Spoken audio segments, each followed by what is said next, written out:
Watay saaxiibayaal subax wanaagsan waxa laga yaabaa inaysan subaxdiin ahayn marka muuqaalkani idin soo gaarayo laakiin xilligaynu duubaynaa waa subax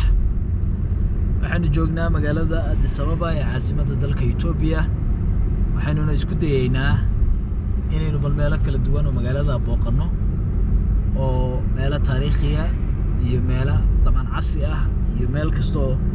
aynu wax ka korsan karno aynu tagno isla markaana aynu idin soo tabino sheekooyinka meel walba aynu markaas tagno ku gaarka ah marka soo dhawaada ina la socda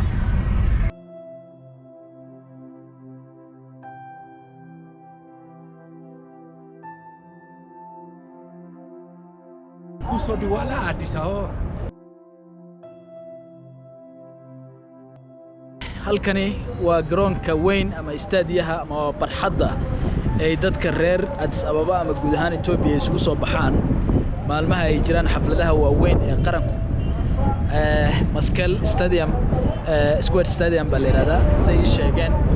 ma hubo hadda inaan magaca qaldo waa suurtagal laakiin dadka yaqaana hoos ku soo qori doona waa stadium aad iyo aad u baaxad weyn si aad u qurxoon looga shaqeeyay markaas sidaad aragtaan waxaa la sheegaa Addis Ababa inay ku nool yihiin dad tiradoodu ku dhowdahay ama kor u dhaaftay ilaa 5 milyan oo qof tiro badan oo kamid ah oo kumanaan gaaraysa ayaa maalmaha xafladuhu jiraan halkan isugu soo baxa istaadiyahan weyn oo markaas u dabaaldega maalmaha qaranka ee waaweyn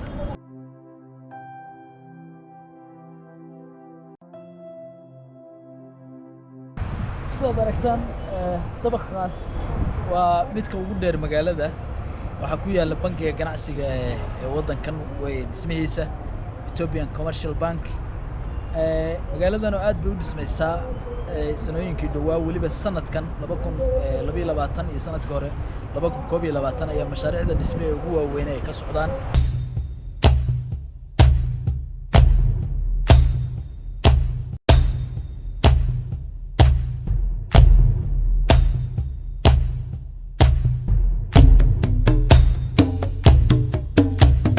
beertan weyn ee la yiraahdo Unity Park ama beerta midowgu waxa ay ka kooban tahay qaybo kala duwan oo dawladda dalkani ugu tala gashay in muwaadiniinta iyo dalxiisayaashuba ka dheehdaan taariikhda faca weyn ee dalkan oo waxa halkan ku dhan taariikhii kala duwanaa ee casriyadii boqortooyada iyo bilowgii dawladnimada casriga ah ee haatan ka jirta wadankan qasrigii boqortooyadii Mililikii labaad iyo halkii uu ku shaqayn jiray Hayle Salaasii koowaad ayaa halkan ku wada yaal kuwa oo labada aqal ee ay ku kala shaqayn jireen lagu kaydiyay taariikhii waagooda ee dawladnimada dalkan dheehashada taariikhaha oo kaliya halkan uma yimaadaan dalxiisayaashu goobtani waa bar si weyn loogu diyaariyay kuwa tamashlaha u yimaada oo goobo kala duwan oo madadaalada iyo tamashlahaba ku haban ayaa halkan lagu diyaariyay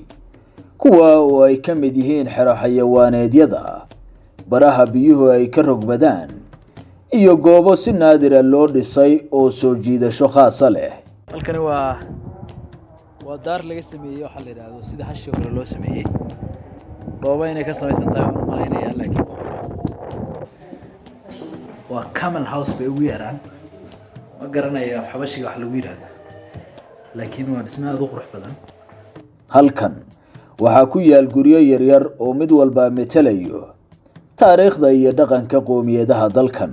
hadana waxaanu nimi gurigii Soomaalida ama qolkii Soomaalidu ay ku lahayd dhismayaashan guryahan yar yar aanu hore idin ku sheegnay sida caadiga ah Soomaalidu waxay caan ku tahay geela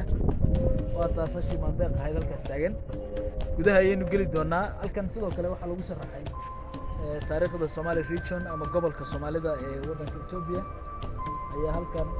taariikhdu ku sharaxan tahay heesihii dhaqanka ayaa ka shidan macluumaad kala duwan ayaa halkaasi aad ka dhahan kartaa gudaha ayaynu gelaynaa guriga si aan u aragno waxa markaa gudaha yaala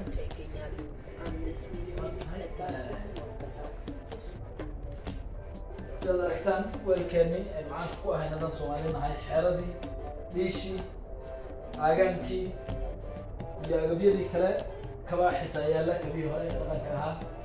xagga waxa yaala barkintii laga qoray geedka sidoo kale harubkii koortii gudintii hangoolkii alaabo badan oo noocaas ayaa yaala marka qolo walba gurigeeda halkan waa ku leedahay cid qalab ku ah ama markaasi qariib ku ah ma jirto haddaad halkan timaado guri Soomaaliyeedna dabcan waad keenaysaa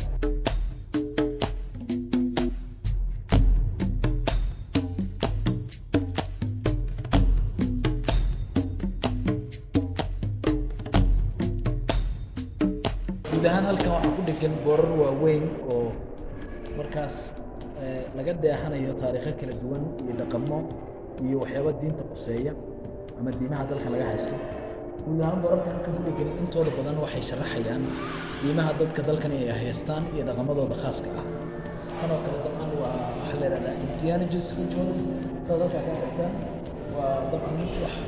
xus dhaqameed ah oo dabcan ka mid ah waxyaabaha ay caanka ku yihiin dadka Itoobiyaanka ahayd sidoo kale halkan waxaa ku qoran xilligii ay dalkan Itoobiya soo gaartay diinteena suuban ee islaamku koritaanka islaamka ayaa ciwaankaas lagu muujiyay Itoobiya halkan waxaa ku qoran taariikhda diinta suuban ee islaamku markii dalkan soo gaartay waxaa halkan lagu cadeeyay ama qoraalkan lagu sheegay in qarnigii 7aad ay soo gaartay diinta islaamka waddankan isla markaana ay uga timi dhinaca jasiiradda Carbeed sida qoraalkan lagu sheegay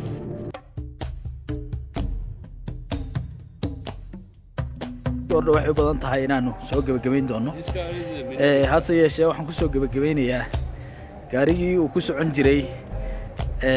ninkii la oran jiray Menelik II ama Menelik labaad ayaa halkan ku jira waa gaariga ugu weyn baa la yiri ahaan ugu da'da weyn gawaarida Itoobiya gaarigii ugu horeeyay dabcan marka bal la arka halkan uu ku jiraa gaarigaasi waa kii ugu da'da weynaa ama kan ugu da'da weyn guud ahaan waxa gaari Itoobiya yaala